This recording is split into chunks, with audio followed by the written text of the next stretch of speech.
elle reste l'une des candidates emblématiques de la France à l'Eurovision.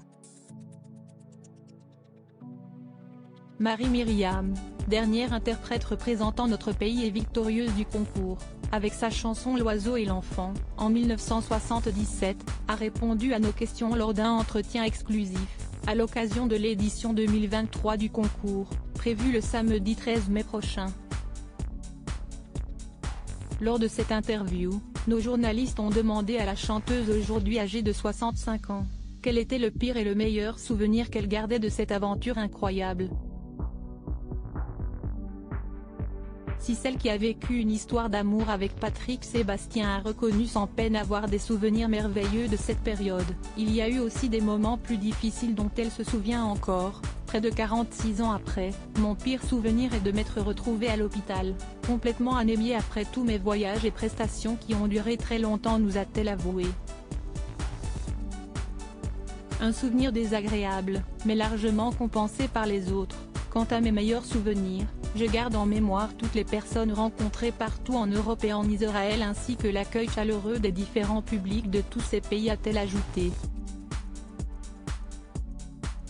Déjà en 2022, toujours dans nos colonnes, alors que nous lui demandions si elle ferait l'Eurovision, si elle pouvait revenir en arrière, Marie-Myriam n'avait pas hésité un seul instant, c'était une très belle aventure.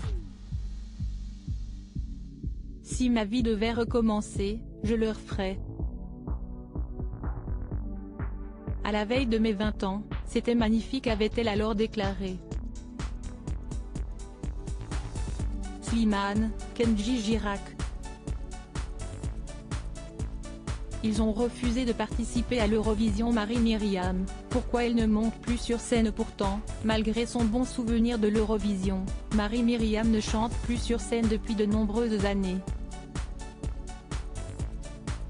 De passage dans Ça commence aujourd'hui en mars dernier, elle avait alors expliqué ne plus pouvoir monter sur scène sans ressentir une émotion pour son mari, décédé en 2013.